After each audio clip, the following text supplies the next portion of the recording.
And so if we are able to fix the systems that are created to hold people down, then we are liberating everyone. Welcome to Giving Done Right, a show with everything you need to know to make an impact with your charitable giving. I'm Grace Nicolette. And I'm Phil Buchanan.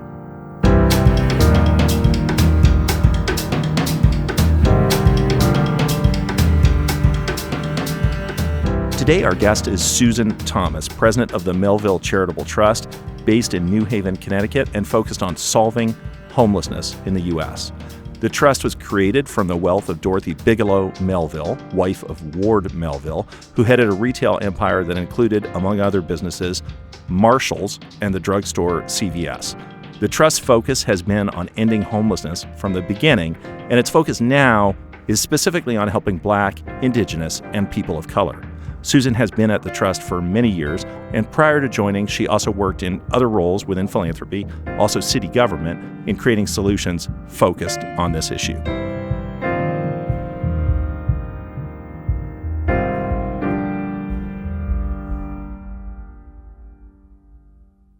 Welcome, Susan. Welcome. Thank you. So we wanted to have you on the show because housing and homelessness is a major issue that donors care about, and yet it also seems so intractable given the scale of the problem and overlapping issues here of public policy, mental health, the housing market, and so many other considerations. And so we're hoping you can help us help donors better understand how they can best get involved. But before we dive into that, could you share with us about how you first got started in this work? Sure. Thank you for having me on here, and I'm so excited that you are interested in this topic. I didn't stumble into philanthropy. It's funny, when I'm with my other colleagues in philanthropy, they're like, oh, I kind of stumbled into it. I knew I wanted to be in philanthropy since I was a little girl. My dad introduced me to what it was, and I was like, that is so cool. And so I said, that's what I want to do when I get old. I guess now I'm old, so I'm doing it. And my parents were both activists in their own right. So both, as you can imagine, my dad being born in 1920s South Georgia, my mom in the 1930s in upstate New York. And so their upbringing was indelible on all three of us, my siblings and me. And they were very open about their journey and very open about the expectations and the hopes that they had for us. Just like many other Black families, we had these conversations around the dinner table. And I remember them telling us about a lawsuit that they launched in Pittsburgh. It was the first housing rights lawsuit in Pittsburgh. And this was in either 1960 or 1961. And what that did for them, and the threats that they got, the looks that my dad got from his job, and the newspaper articles, which I have and have saved, about the Negro doctor suing for his home. And so I remember my sister saying, well, what did you win? You know, did you win? What did you win? And he said, we didn't win anything. We won the right to live where we wanted to live. And that just really stuck with us. And, you know, my mom in the early 70s, who lived in upstate New York in Westchester County, and she was running for school board. And she was running on the platform that Martin Luther King's birthday should be a school holiday. And again, the threatening phone calls that we got and the looks that they got. But this was a part of, that's what you do. You fight for what's right. And so that's always been a part of who I am and my history. And so this, where I am now, is for me a natural evolution. In my last role in Atlanta, in the city, before I relocated to where I am at the trust, I was working in homelessness on an initiative for the mayor's office.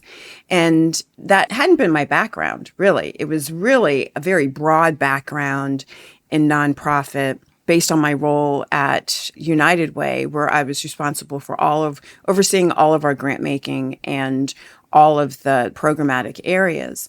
But when I got into homelessness in the mayor's office, I was struck by the intersections into other sectors. And that it was very apparent to me that, yes, there was an issue with people who have lost their home due to mental illness or addiction, but that was not the crux of the problem. And it became also aware to me that it was a foregone conclusion that people were houseless because they had mental illness or an addiction. And I started to ask myself, after I talked to enough people, after I had gone under bridges in the middle of the night, after I had been in women's shelters and in mixed shelters, if there was a chicken or egg problem. Only 25% of people who are experiencing homelessness are chronic, which means that they have some issues and barriers that cause them to repeatedly enter into and experience homelessness. So that means that 75% are not chronically homeless, houseless, that they have lost their house and remain houseless for various reasons. And so I spoke with a woman who found me one night. I was staying late in City Hall. I don't know how she found me. And she was houseless. She had lost her home. She had a home that she owned. And she fell ill. Her disability ran out. And so she was living off of her savings. And then her balloon payment, she was a victim of or a part of that whole scheme that hit so many people, especially Black people and people of color. And so her mortgage ballooned. She lost her house. She lived in her car with her daughter. And so someone noticed that her daughter was coming out of a car, entering school, and the car looked like that was her home, and they reported it. And her mom, who was trying to protect her 13-year-old daughter from being in a shelter, felt the best place to do that was having her live in the car. Well, because of that, she lost her daughter. Oh, no. So she lost her home, she lost her job, she had ill health, and then she lost her daughter because someone told her that she was a bad mom. And so it was clear that she had a lot of anxiety and likely was potentially mentally unstable. But I can tell you, I would be mentally unstable as well. Right. Particularly if someone had taken my daughter into the system. So, Susan, I mean, that's an incredibly powerful story. You said the crux is not necessarily mental illness or addiction. So what's the crux of the problem? I believe, and the trust believes, the crux of the problem are systems and barriers that impact people from being able to fully participate in the economy. We fundamentally believe that. We fundamentally believe that racism and systemic racism has an integral part in people being so disconnected that they are houseless without a safety net. We also believe that the systems and structures that were designed to ensure that Black and Indigenous people did not prosper, did not participate into the economy, bled over into impacting the majority and white people in the population and immigrants coming into our country. And it is those systems that converge. And I saw that very clearly when I was in Atlanta. I see it very clearly in the past 10 years I've been at the Trust. And it must be a choice, right? Because we look at other countries where we don't see the levels of unhoused people that we do here in the United States. And I was looking at some data that in 2023, there were 653,000 homeless people, according to Department of Housing and Urban Development, in the United States, which was up 12% over 2022. Right. I read the biggest increase either ever or in many years. To your point, the majority are white, but they are disproportionately Black people are represented in that population. And so we have decided to live with this as a society, right? Mm-hmm. How do we change that? I know that's an absurdly complicated question phrased really simply, but how do we change that? And I should say, as I ask that question, that this interview is being conducted just days before a presidential election. Right. So maybe we somehow set that aside if that's possible and say, how do we change that choice that we have made? That's such a huge question, and there's so many people trying to figure out the answer to that question. It is a choice. This is, as Angela Glover Blackwell says, and I love to quote her on this is not a poor country, and so we need to stop acting like one. There is plenty of resources. There is not the public or political will to do what needs to be done to change. And that is policy change at the federal level, that is local policy, state policy. That is the way that we implement our policies so that not everyone is able to fully benefit from what the policy was made to do. I think that there are large swaths of the population that really don't understand and don't know, not that they can't understand, don't know the impact of policy and what is happening behind the scenes to preserve a certain way of life and structure in our system. And I think as people become more educated about those systems and structures, we now are seeing concerted efforts to block access to that information, to change history, to silence people who are speaking out. And that's not how we've been represented. That's not how we represent ourselves as a democracy. I've heard you say before that housing is so much about where people live and how they live. And then you mentioned this history, this deep history of systemic racism and exclusion that we have to reckon with if we really care about this issue. And my sense, even from what you just said, is right. It's like folks may not know, and then suddenly they learn, and it's like this whole world is opened up. And we actually had another guest on the show recently who said, I read the book Color of Law, and suddenly I realized, this history is quite problematic, and I need to really reckon with it. So what resources would you recommend for donors to learn more about this history? Because if they're hearing about it for the first time, it can actually seem a little jarring, right? It's like, I didn't know that, this was a thing. Can't everyone just work hard and buy their piece of the American dream? And so what resources have you seen are most helpful for donors who want to learn more? Well, I've read a lot, and I like to share that reading with my board, and I think that it has done a lot of good in opening up and exposing very intelligent people, but may not be focused on these particular issues every day like we are. And one was The Color of Law. Our whole board read that and really was shocked about how deeply ingrained in our zoning policy, in our housing policy, in policy coming out of the federal government and the White House, and really understanding what the New Deal was and what the New Deal wasn't, who it was for and who it wasn't for.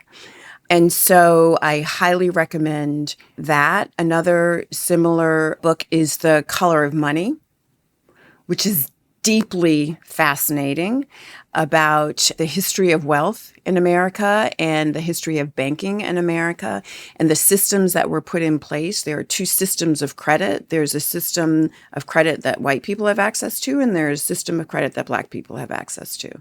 And how that was established way back when the Freedmen's Bureau was established. And people coming out of being enslaved were promised 40 acres and a mule.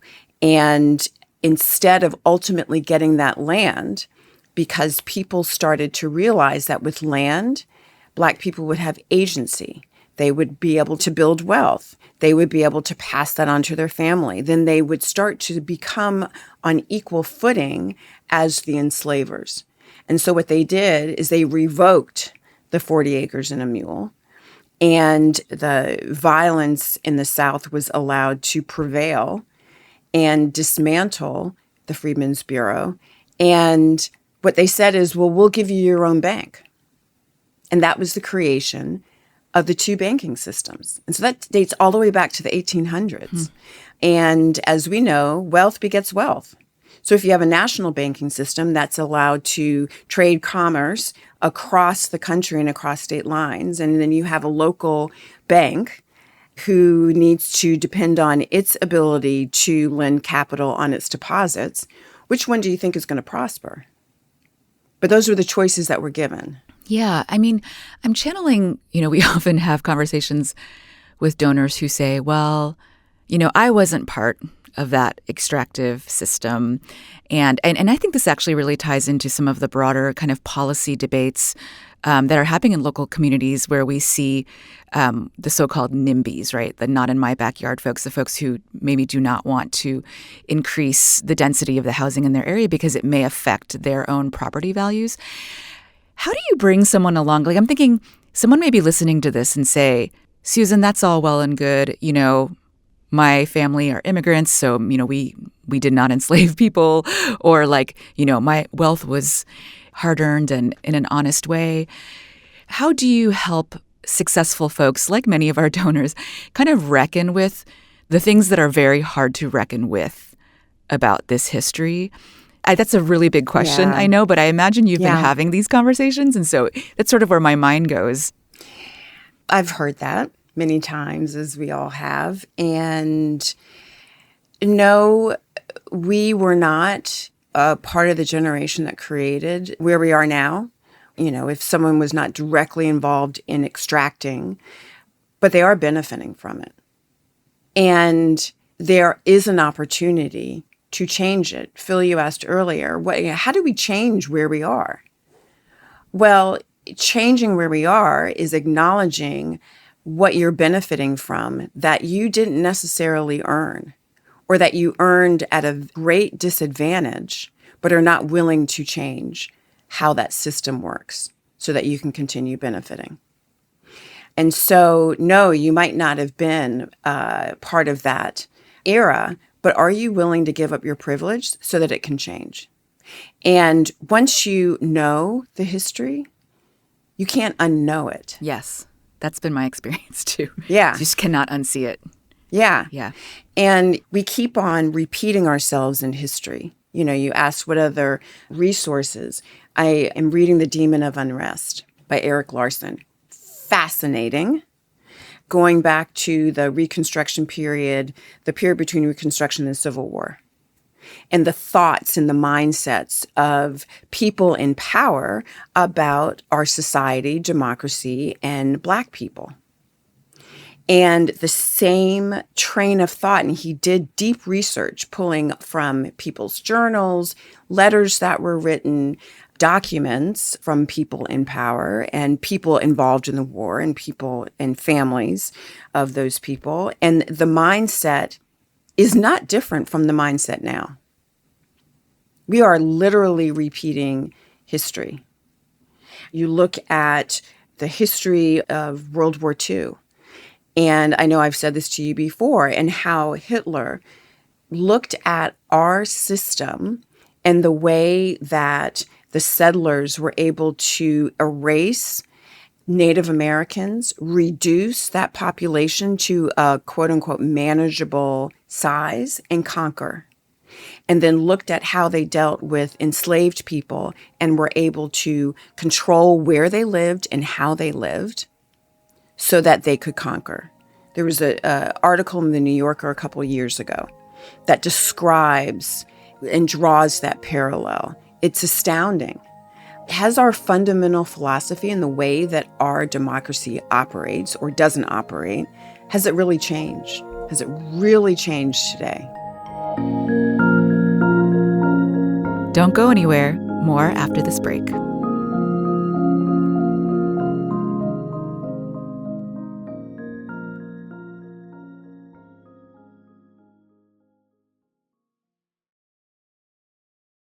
It sounds like the lessons are we need to get educated, like donors need to understand kind of the context and the history in which all of these housing and homelessness challenges occur. And then what's next? Like, where are the areas that have the most opportunity for them to get involved? Like, how do you counsel donors who have said, you know what, I know the history. It still feels really intractable to me. What are the levers here? I think the levers are root causes. I think that philanthropy has a history of funding programmatic work. And for a while, that worked in terms of soothing and addressing immediate needs and concerns. And so people who are in crisis, and it's still good for that. There are people who are houseless. There are people who are in crisis. There are people who don't have access to mental health or health care. And so that is something immediate that can be addressed with a program. I think there is not enough attention paid on what are driving these crises and what's at the root that we can address. And so I think that looking and digging into and asking the hard questions of, look at the data. Why does the data look this way? What's driving it? What are social and economic drivers? What are systemic drivers that we can be strategic about addressing and actually just straight out dismantling? How can we combat policies and come against things like NIMBYism? We know it's there. We know it's driven by very local zoning policies. We also know that those zoning policies have been in place forever, since redlining was instituted in the 30s and 40s. We know that redlining was actually a federal mandate in order to get funding for construction. Could you explain what redlining is in case folks don't know what it is? Absolutely. So redlining was a practice of drawing a red line around geographies where Black people lived. Black and Jewish and some certain immigrants lived. And those were the areas that federal investments for housing and infrastructure would not be approved. And that was the beginning of the myth that if you live next to a Black person, then your property value would drop. That was created. That was total myth. Still is not proven today. And so they would draw a red line. And so within that red line, the zoning was created for multifamily housing. So you could pack them in there. But zoning for multifamily housing was not approved outside that red line. As a matter of fact, you had to have a certain lot size. Well, who could afford a certain lot size? Well, only people who had jobs and income, and there were only certain people who had access to those jobs and income that afforded them the opportunity to buy that lot size. And realtors were told, like the realtor was told when my mom and dad showed up at the door to view that house, you may not sell to a Black person. It was written in the covenant. And so you could look at, there are maps that show the areas that were redlined compared to where there are current concentrations of poverty. And if you were to overlay those maps, it's the same. This is such a fascinating conversation, and I find myself thinking about your analysis in the context of the last few years of intense backlash to the focus on racial equity that perhaps briefly, is the way to put it now in retrospect, emerged after the murder of George Floyd in 2020. And I think that what I hear sometimes said explicitly and implicitly by folks in philanthropy, including individual donors and people leading big foundations, is we have to broaden the coalition. And so we have to discuss these issues in ways that bring people together. We talked about the fact that the majority of homeless people are white, after all. And so then the logic goes to, let's de-emphasize race in the analysis in order to broaden the coalition. What I hear you saying, and which I think I believe, is that, in fact, you can't decouple these issues, and that the history must be front and center. And it sort of reminds me of Heather McGhee's analysis about the ways in which racism, institutionalized, policy-driven racism, hurts us all. And so rather than de-emphasizing race in some effort to appeal to a broader coalition, we actually have to help educate people about the linkages between various kinds of oppression and systematic degradation of people, including white people, and how those connect. Do you think that I'm getting it right in terms of the argument you're making? And do you hear the argument that I'm referencing from some about, no, we need to de-emphasize this now? So yes, yes, and yes. Yes, hearing the argument that because of the backlash that has now seeped into our court system, that we're now seeing in things like the Fearless Fund, the fund that was sued because they were funding specifically Black venture capitalists, and were sued because that was discriminatory. So now people are putting a hush. The Supreme Court case around education and preferential treatment to minorities, all of that is putting a hush on talking about DEI, on talking about racial equity. And again, I think that that is a made-up myth for those who just don't want to deal with it. I'll just, frankly, I think that what you're hearing is exactly right, Phil, is that it hurts us all. That these systems are so entrenched that for people who are below the poverty line, these systems entrap them as well, whether you are Black, white, or otherwise. Because at one point, the majority of the people who were poor and lived in disinvested communities were Black or Jewish or immigrants who were set aside for a reason. And so now those policies have been created to make it almost impossible to get out of that. And so if we are able to fix the systems that are created to hold people down, then we are liberating everyone. And the data, when it tells us, if we want to liberate everyone, if we want a thriving economy, then wouldn't we want everyone to thrive? Yeah. It shouldn't be a zero sum. It's not a zero sum. Right. That is another myth that's been created to pit people against one another. Right. But if we want all to thrive, then we need to ask ourselves the question, is everyone thriving? No. Well, then what can we do so that everyone can thrive? I mean, if we're really serious about including all, if people really believe that all lives matter, then okay, who's being disproportionately impacted by the antithesis of that? Mm-hmm. I'm wondering, your focus on root causes, I think, is really powerful. Like, let's make it really practical for donors, right, who may not have lots and lots of money to give. But, you were saying that it is really easy to give to the frontline homelessness kind of causes because there's a person in front of you. You can see the need. And you're saying that's well and good and very much needed. You all are focused on root causes. Apart from, political policy change, which in some ways is beyond the realm specifically of, your everyday donors, although that's arguable. We're all citizens of our communities.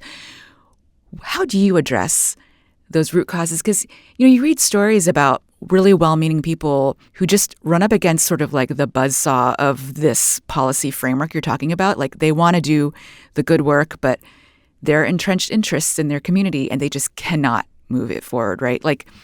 So what is the role of philanthropy? What can our listeners actually do from a root cause level? Sure. Educate themselves, first of all. And I'm so glad you brought up the history, educate the history. That history will teach you about the structures. Learning about the structures will teach you about where the pressure points are. Where if we were to lean on those pressure points, then we can start to see and dismantle. And so that's one. Another is aligning yourselves with people who are working on these issues and learning from them and supporting the ability to educate others. Phil, going back to your earlier question, what can we do about this? Is philanthropy has an amazing platform to convene people, an amazing platform to help educate. It also has an amazing platform to take big bets. And so find those opportunities, talk with people who are on the ground, doing the work, trust them that they know what they're doing, and give them the funding to be able to advance it. Look for, or even build, create. We are a small foundation. We can't do any of this on our own. We can't even make a dent. Philanthropy can't make a dent.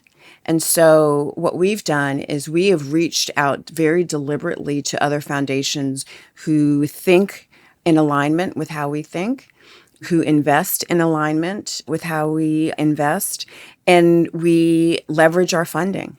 We reach out to people in government at the federal level and ask, how can we support the work that you're doing, the money that you're trying to get to the ground? How can we help facilitate that? We know that there are some things that government cannot pay for, but philanthropy can.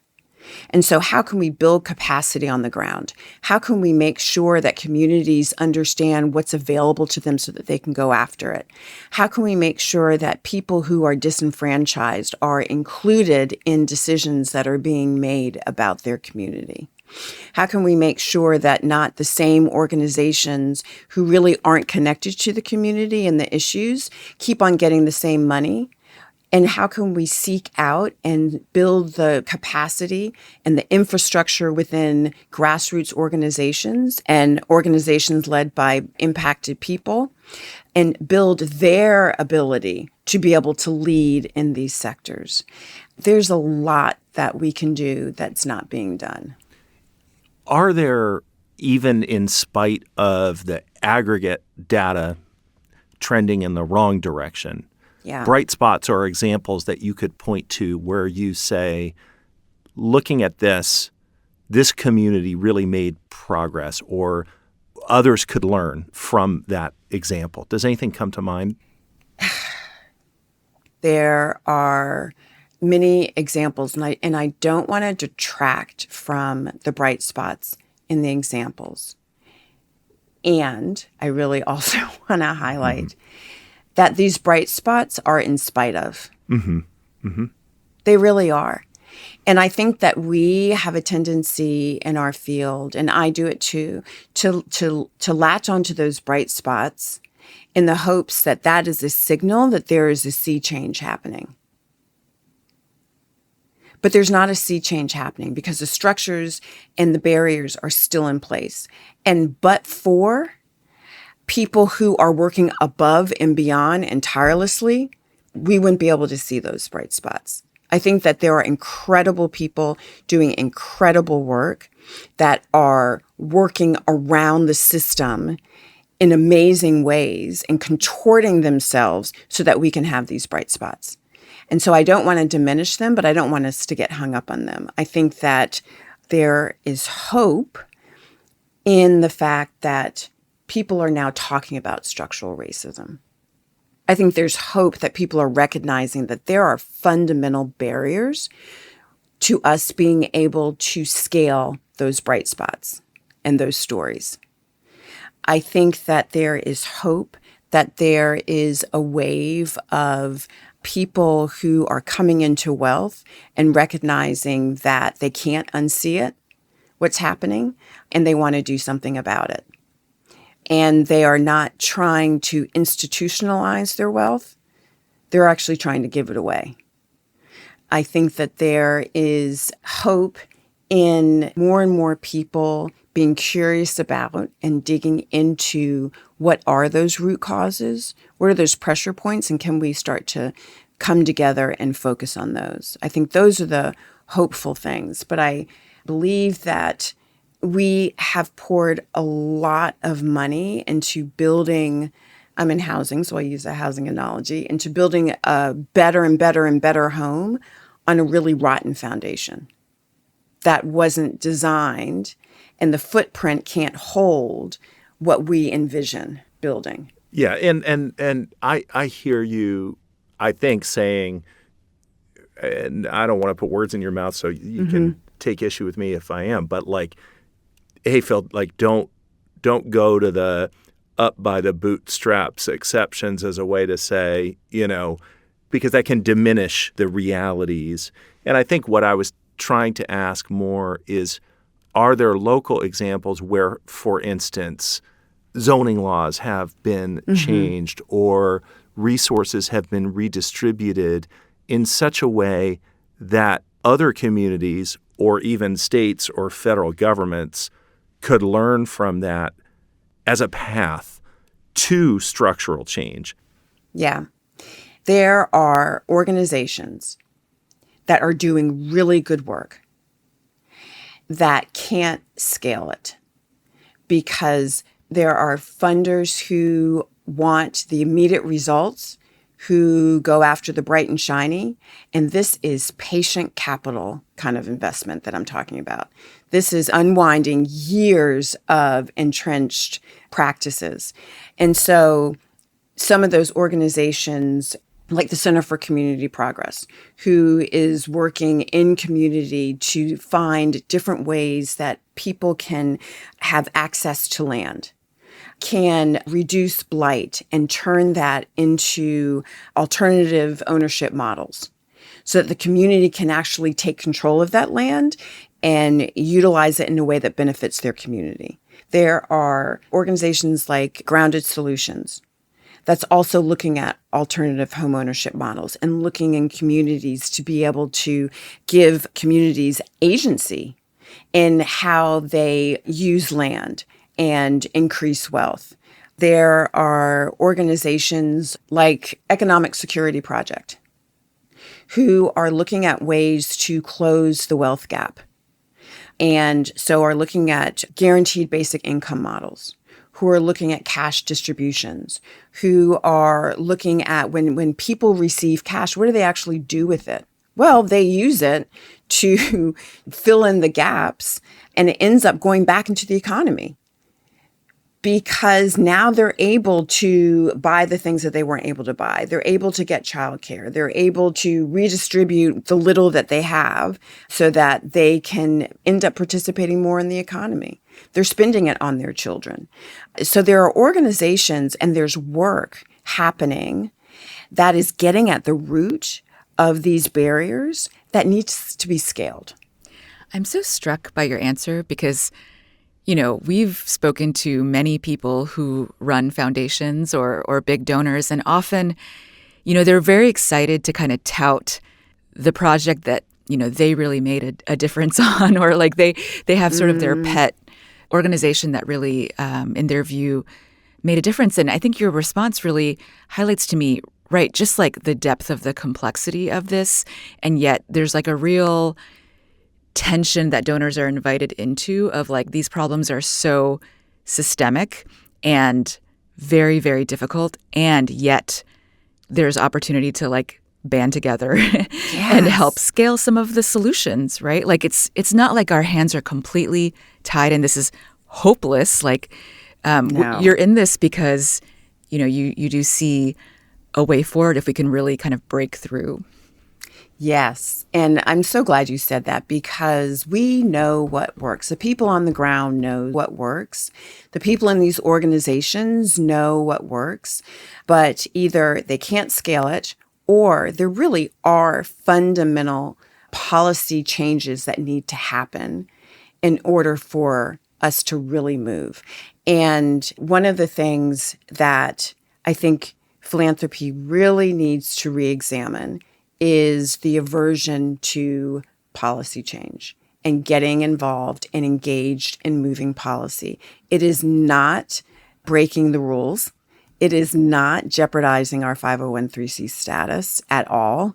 It is fundamental to us being able to help anyone, because the reason why people are experiencing what we're experiencing and we're seeing the disparities that we see is because of policy.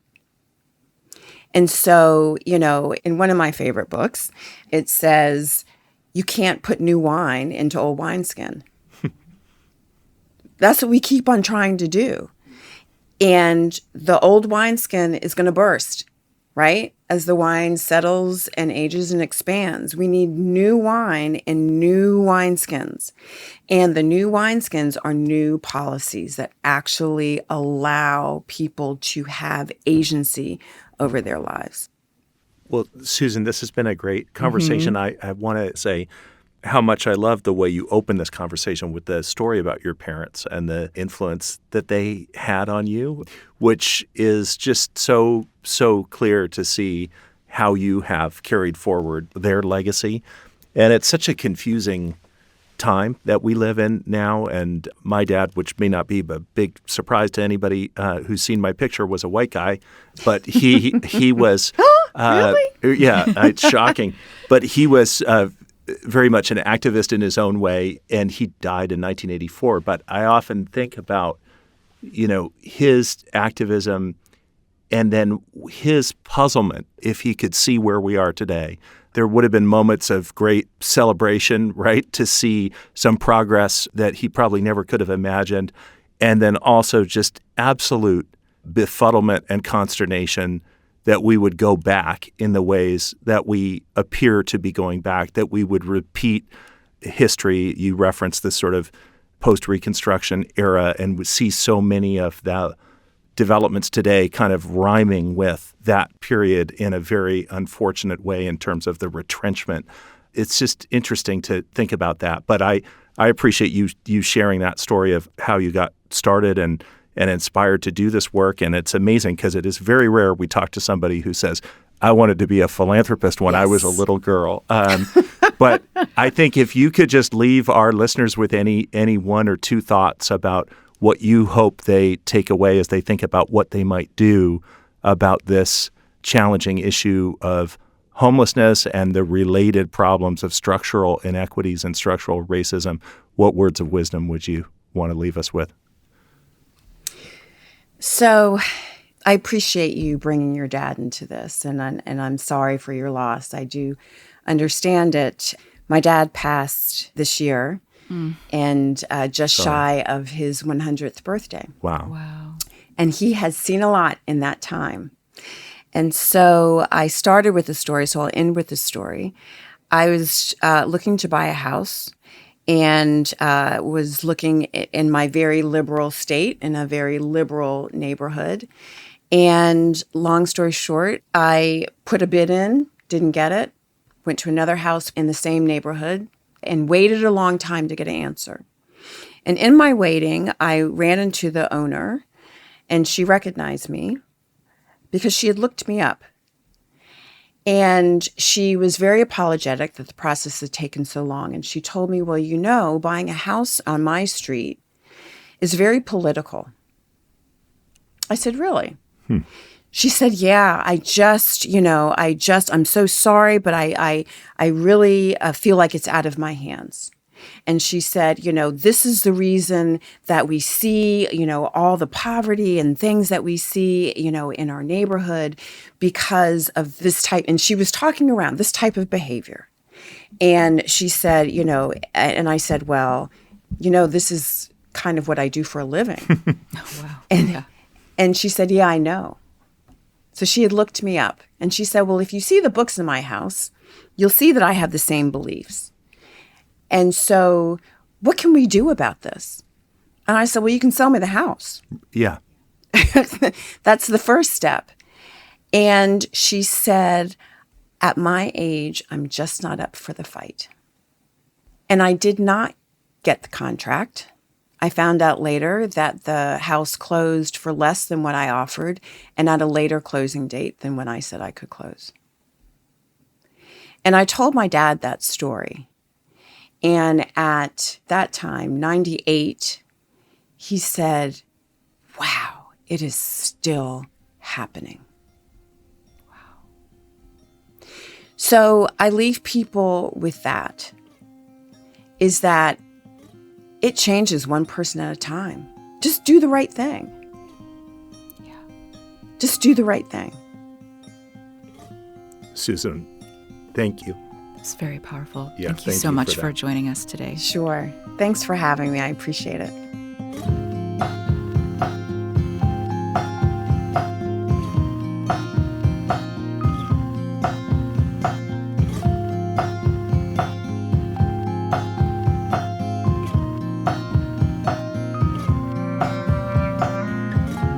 There are so many resources about effective giving on the Center for Effective Philanthropy's website, cep.org, as well as givingdoneright.org, where you'll find all our episodes and show notes. You can also send us a note at gdrpodcast@cep.org. We want to thank our sponsors who've made this season possible: the Fidelity Charitable Catalyst Fund, Fetzer Institute, the Walton Family Foundation, the John Templeton Foundation, Stupsky Foundation, Colorado Health Foundation, and Archstone Foundation. If you like the show, please leave us a review on Apple Podcasts or invite a friend to listen. Giving Done Right is a production of the Center for Effective Philanthropy. It's hosted by me, Grace Nicolette, and Phil Buchanan. It's produced by Rococo Punch. Our original podcast artwork is made by Jay Kuska. Special thanks to our colleagues Sarah Martin, Molly Heidemann, Chloe Heskett, Naomi Rafal, Christina Tran, Lauren Chan, and Say Darling for their marketing, research, writing, and logistical support.